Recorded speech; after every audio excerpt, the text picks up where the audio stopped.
Hello, and welcome back to the channel.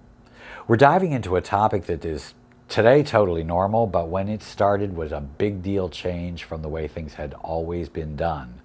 It's the unisex hair salon. Way back before the late 60s, children, you would never find a man and a woman getting a haircut in the same building. For men, it was the traditional barbershop with short cuts and shaves in a space made for male camaraderie and conversation. It was functional. It focused on just a few core, swiftly performed services, generally on a walk-in, you're next basis. But for women, it was the beauty parlor. See, by the 1920s and 30s, more women were in the urban workforce with less free time but more disposable income. And hairstyle fads like the bob, the Marcel wave, and the platinum blonde required permanence, trained colorists, and more time under the hairdryer.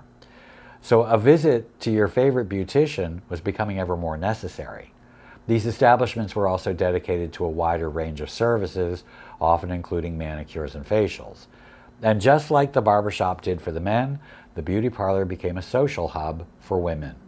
So you can see the tools, the techniques, and the very atmosphere between the men's and the women's shops were completely different. So, what changed?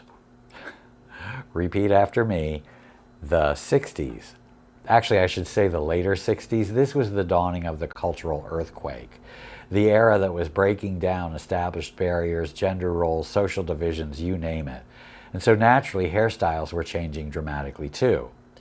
Men began wearing their hair longer, adopting more complex styles that traditional barbers simply weren't trained to do. Simultaneously, women started embracing shorter, more geometric cuts. The techniques required were starting to overlap. The gender binary in hairstyling establishments just didn't make sense anymore. And while it's tricky to pinpoint the absolute first mixed salon, the general consensus seems to show it beginning in London in the mid-60s and quite likely at a Toni and Guy salon. Shortly, and out of descriptive necessity, a new word was born. Unisex. Yep, that word came from the hairdressing world, though its use would quickly be picked up by the fashion world as well. The first known written use of unisex was in a 1968 New York Times article about shoes. But what's really interesting to me is that outside of the groovy, hip, open-minded urban centers, the suburbs and the provinces were really resistant to the idea of mixed shops. I mean, I wasn't too shocked that men would put up a fight thinking that it might sissify them, but what really surprised me was that it was often women leading the fight against the concept.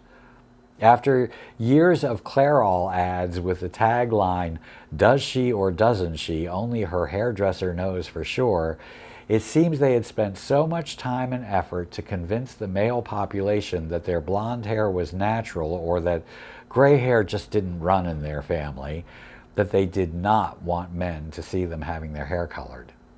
Nonetheless, the movement really gained steam in the late 60s and early 70s, and these new spaces were sleek, cutting edge, and often catered to a younger, more fashion-forward crowd. Key figures, sometimes called the architects of modern hair, were instrumental in the shift.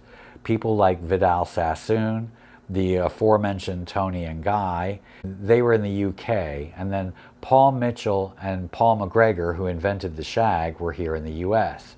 They brought a casual, chic, wash-and-wear approach to cutting that liberated their clientele from fussy looks in order to emphasize the cut itself.